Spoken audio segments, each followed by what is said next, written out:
Assalamualaikum warahmatullahi wabarakatuh. Selamat datang kembali di Basri Quotes. Dalam video kali ini saya akan membahas biografi Ahmad Ibn Tulun dan jasa besarnya di bidang kesehatan. Sebelum kita lanjut, tolong bantu channel ini supaya berkembang dengan cara tekan tombol subscribe dan nyalakan loncengnya serta like and share. Mari kita mulai. Sultan Ahmad Ibn Tulun merupakan penguasa Mesir pada 868 sampai 884 Masehi. Sebagai pemimpin, Ahmad Ibn Tulun dikenal mumpuni dalam mengurus pemerintahan. Selama masa pemerintahan Ibn Tulun, Mesir mengalami kemajuan yang signifikan. Pada tahun 800 Masehi, di Maristan rumah sakit yang mampu menangani pasien gangguan jiwa telah ada di Baghdad. Sejumlah sumber menyatakan kualitas sistem pengobatan di Bimaristan kala itu sudah lebih baik daripada rumah sakit di Eropa.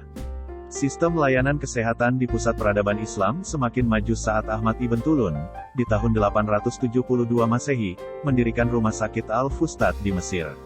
Keberadaan rumah sakit tersebut menjadi bukti keseriusan Ahmad Ibn Tulun dalam memajukan bidang kesehatan di Mesir.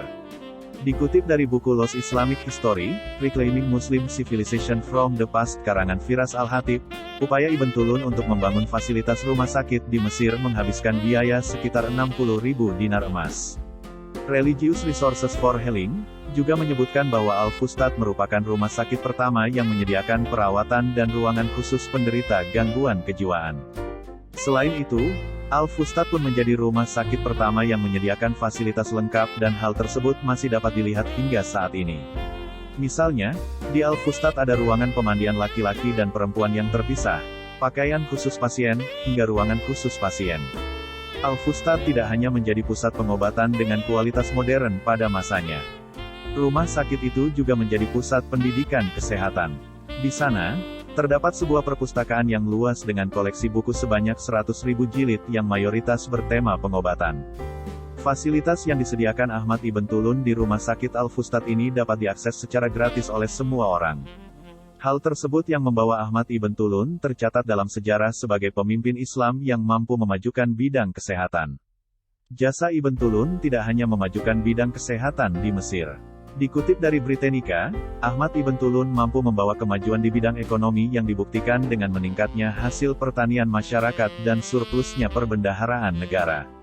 Dia pun berjasa membangun Masjid Ahmad Ibn Tulun di kota Al-Qatai. Masjid megah itu menjadi salah satu pusat pelaksanaan kegiatan keagamaan maupun sosial masyarakat Mesir. Pembangunan Masjid Ahmad Ibn Tulun dimulai tahun 876 Masehi dan selesai pada 879 Masehi. Berlokasi di kaki bukit bernama Jabal Yashkur, kini masuk kota Kairo, masjid ini mempunyai arsitektur model Samara dengan pola konstruksi yang lazim dipakai pada masa dinasti Abbasiyah. Arsitek Masjid Ahmad Ibn Tulun ini adalah seorang Kristen dari Irak. Biografi singkat Ahmad Ibn Tulun. Ahmad Ibn Tulun, atau Tulun, lahir pada tahun 220 Hijriah, 835 Masehi. Dia adalah Muslim berkebangsaan Turki. Dalam bahasa Turki, Tulun bermakna kemunculan yang sempurna. Beberapa sumber menyebut bahwa ayah Ibn Tulun merupakan salah satu budak dari Fargana, Turki. Ayah Ibn Tulun termasuk para budak yang dipersembahkan oleh penguasa Samaniyah di Bukhara sebagai hadiah buat Khalifah dinasti Abbasiyah, yakni Al-Ma'mun.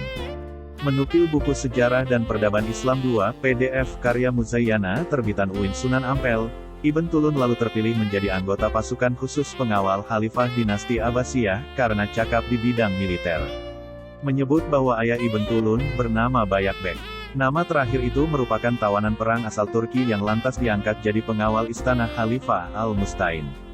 Catatan yang berdasar pada karya Ibn Tagribirdi dalam Al-Nujum Al-Zahira fi Mulk Mishr wa Al-Qahirah tersebut menjelaskan bahwa Bayakbek lantas membelot. Bayakbek bergabung dalam grup orang-orang Turki pendukung upaya Al-Mutaz menggulingkan Al-Mustain dari posisi Khalifah Abbasiyah pada tahun 866 Masehi.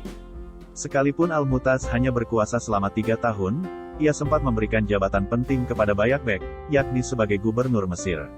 Akan tetapi, Bayakbek kemudian menyerahkan posisi itu kepada Ahmad Ibn Tulun. Maka itu, Ibn Tulun resmi diangkat menjadi gubernur Mesir pada tahun 868 Masehi. Setelah menjadi gubernur Mesir, Ahmad Ibn Tulun mengambil langkah berani dengan menentang kekhalifahan Abbasiyah, dan mendirikan dinasti Tuluniyah, 868 Masehi 906 Masehi. Ibn Tulun tak hanya melawan Baghdad, ia pun menaklukkan Damaskus, Homs, Hamat, Aleppo, hingga Antioquia. Ibn Tulun mampu berkuasa cukup lama, hampir 2 dekade, berkat dukungan armada laut tangguh yang berpangkalan di Acre. Selama masa itu pula perekonomian Mesir meroket dan pusat pemerintahan dinasti Tuluniyah itu menjadi jantung baru kebudayaan Islam di era Abbasiyah. Din Muhammad Zakaria dalam Sejarah Peradaban Islam, Prakenabian hingga Islam di Indonesia, 2018 menulis, kekuasaan dinasti Tuluniyah hanya berlangsung singkat. Dinasti ini mengalami kemunduran setelah Ahmad Ibn Tulun meninggal pada tahun 884 Masehi. Selepas itu, Tulun digantikan anaknya yakni Humrawai. Namun, kekuasaan dinasti Tuluniyah tidak bertahan lama. Dinasti ini tenggelam pada 905 Masehi, 1 dekade usai Ibn Tulun mangkat. Setelah dinasti Tuluniyah ambruk, Mesir kembali dikuasai Abbasiyah di bawah kendali Khalifah Al-Muqtafi. Namun, tidak lama kemudian, Mesir jatuh ke tangan dinasti Ikhshid pada 935 Masehi, sebelum lama dikuasai oleh kekhalifahan baru di bawah kuasa dinasti Fatimiyah sejak 969 Masehi. Di manakah orang mendapatkan pengobatan paling canggih dan mutakhir? Orang biasanya merujuk Cina dan Eropa. Tak sedikit orang terbang untuk mendapat teknologi perawatan terbaik bagi penyakit yang diderita. Berbagai prosedur yang belum ada teknologinya di tanah air bisa dilakukan di sana. Di masa lalu, peradaban Islam pun pernah memegang peranan penting dalam kemajuan ilmu kedokteran modern. Mulai dari pendidikan kesehatan yang unggul, pengobatan gratis pada si miskin, kamar mandi pasien, bangsal-bangsal yang terpisah, dan kenyamanan visual berupa warna putih di mana-mana. Bahkan, peradaban Islam jugalah yang memulai penanganan pasien dengan gangguan kejiwaan di tempat yang disebut sebagai Bimaristan, bahasa Persia untuk rumah sakit. Kejayaan Bimaristan di kala itu diyakini pernah melampaui ilmu kesehatan di Eropa. Bahkan, Emily Savage Smith dari St. Cross College di Oxford menyatakan Bimaristan pertama yang dibangun sekitar tahun 800 di Baghdad jauh lebih canggih daripada rumah perawatan orang-orang sakit yang tumbuh di Eropa Barat beberapa ratus tahun kemudian. Salah satu nama yang turut andil dalam kemajuan Bimaristan adalah Sultan Ahmad Ibn Tulun. Ia gubernur Mesir yang memerintah mulai tahun 868 hingga 905. Ahmad dikenal sebagai pemimpin yang mumpuni dan dapat membawa rakyatnya menuju kesejahteraan. Hasil pembangunan dari masa kejayaannya yang terkenal adalah Masjid Ahmad Ibn Tulun dan Rumah Sakit Al-Fustat di kota Al-Fustat. Rumah Sakit Al-Fustat yang didirikan pada tahun 872 Masehi telah menjadi pusat pengobatan di Mesir hingga 6 abad lamanya. Ia terdiri dari beberapa bangsal untuk pasien umum, serta bangsal khusus untuk perawatan pasien dengan gangguan kejiwaan. Dalam buku Faith and Mental Health, Religious Resources for Healing yang ditulis oleh Harold G. Koenig, Al-Fustat disebut sebagai rumah sakit pertama yang menyediakan perawatan serta bangsal khusus bagi pasien gangguan kejiwaan. Ahmad menjadi pemimpin yang membawa Islam berjaya di bidang kesehatan. Sebab, Al-Fustat dikenal memiliki reputasi apik di seluruh dunia dan menjadi acuan dalam perawatan terhadap pasien gangguan jiwa. Pada eranya, rumah sakit ini sudah punya manajemen perawatan modern, spesifik, dan lebih maju di masanya. Untuk melengkapi pelayanan, fasilitas rumah sakit juga dilengkapi oleh tempat pemandian yang terpisah antara laki-laki dan perempuan. Konsep perawatan pasien di Al-Fustat bahkan masih ditemui pada perawatan rumah sakit masa kini. Pasien yang dirawat diberi pakaian khusus pasien dan ditempatkan terpisah dari pasien lain. Sementara, baju dan barang berharga akan dititipkan kepada petugas rumah sakit sampai pasien boleh dinyatakan pulang.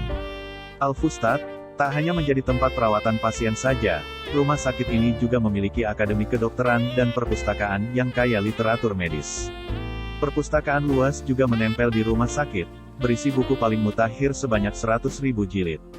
Untuk memberikan perbandingan dengan kemajuan literatur barat, perpustakaan terbesar abad ke-14 di Eropa, di Universitas Paris, hanya terdiri dari hanya 400 jilid buku saja. Perpustakaan ini berfungsi sebagai sumber literatur pendidikan kedokteran yang lazimnya juga dimiliki oleh banyak Bimaristan kala itu, termasuk Al-Fustat.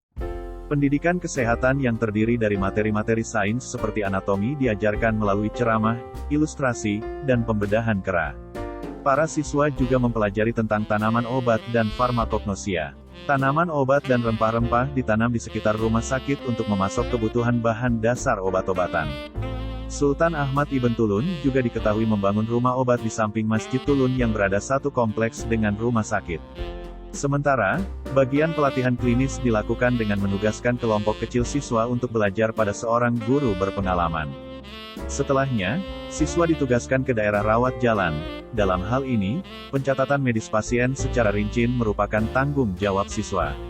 Walau dilengkapi dengan beragam fasilitas, biaya perawatan, obat, makan, bahkan perpustakaan dan sekolah kedokteran Rumah Sakit Al-Fustat digratiskan.